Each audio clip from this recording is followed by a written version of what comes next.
Size set बनाने के लिए जा रहे हो आप। अब साइज सेट भी कहाँ कटेगा, प्रोडक्शन में तो कटने से रहा, कहाँ कटेगा, सैम्पलिंग में कटेगा। अब पेपर की वेट आपके पास है 64 इंच, कितनी, बेटा पेपर भी 380 रुपए किलो हो गया है।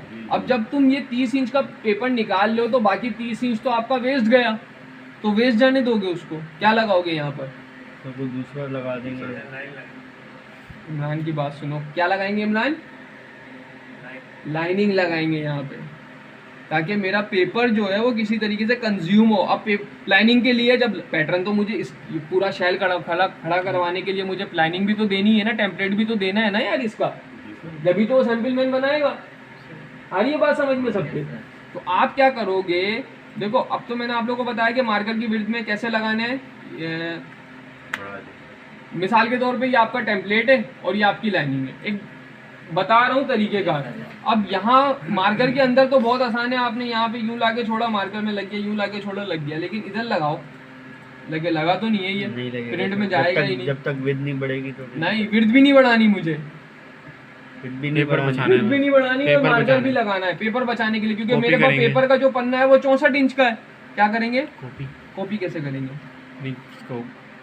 ट्रेस करेंगे, मार्कर को नहीं, कुछ भी नहीं करेंगे, सिर्फ क्या करेंगे, यहाँ पे जो टूल बार आ रही थी आप लोगों के पास, गायब हो गई वो, अगर किसी के पास गायब हो जाए तो आप उसमें एडिट पर आएंगे, व्यू पर आएंगे, व्यू पर आने के बाद ये लिखा हुआ है टूल बार, नजर आ रहा है, टूल बार पे जैसे क्लिक करेंगे आपके पास टूल बार ओपन हो जाएगी। आपने क्या करना है, ग्लोबल ओवरराइड पे चेक लगाना है, क्या करना है, ग्लोबल ओवरराइड पे चेक लगाना है, इस पीस पर आना है और आपने पी दबा देना है, क्या दबा देना है, पी फॉर पेस्ट।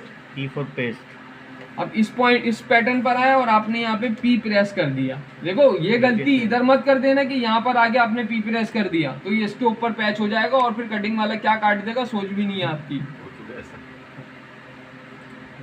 आपने यहाँ लाकर इसको क्या प्रेस करना है, पी, लेकिन शर्त ये है कि ग्लोबल ओवरराइड पर क्लिक हुआ हो।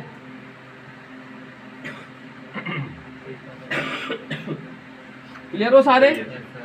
अब मेरा सवाल आप लोगों से ये है, मैं कहाँ फंस रहा हूँ, साइज सेट में फंस रहा हूँ। मुझे साइज सेट हर साइज का बनाकर देना है और ऐसा बनाकर देना है कि मेरा पेपर भी जाया ना हो, क्योंकि कंपनी है, घर थोड़ी ना है जो लॉस बर्दाश्त कर लेगी। पेपर भी मैंने क्या रुपए किलो बताया, 380 रुपए किलो केजी हो चुका है। अब मैं क्या कर रहा हूँ, 64 विड्थ ले रहा हूँ, 64 है। तो जो एनोटेशन की जगह आती है मार्कर के ऊपर, आप लोगों ने अगर देखा हो, मार्कर के एंड पर एक एनोटेशन आ रही होती है कि मार्कर की लेंथ इतनी है, मार्कर की विड्थ इतनी है, मार्कर नेम ये है, डेटा नंबर ये है।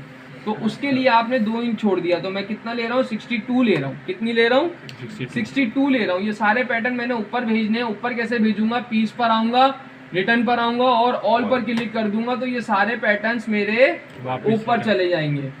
अब मैंने 64 इंच का 62 इंच का पन्ना ले लिया है। कितने इंच का, 62 इंच का पन्ना ले लिया। अब मैंने साइज सेट ऐसा बनाना है, एक साइज इधर आ जाए, एक साइज इधर आ जाए, फिर थोड़ा सी स्पेस में एक साइज इधर आ जाए, एक साइज इधर, फिर एक साइज इधर, एक साइज इधर।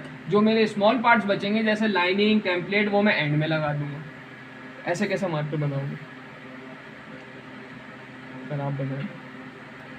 आता है हमारे पास इस तरह का सैंपल, आता है ना, आता है ना पेपर सैंपल का होता है, जैसे अभी लास्ट टाइम आए थे सफायर से आता है हमारे पास, सफायर के आते हैं हमारे पास। तो देखो आप लोग लगाओगे बम्प लाइन, क्या लगाओगे, बम्प लाइन, क्या लगाओगे, बम्प लाइन। अब देखो मार्कर की विड्थ तो पूरी है, सैंपल वाला जो है वो आधे आधे में ही काटेगा। आपने स्ट्रेटेजी चेंज नहीं करनी है सैंपलिंग तक। अगर आपके पास ओपन विड्थ की टेबल है तो वो तो वेल एंड गुड है, फिर पेपर भी जाया नहीं होगा।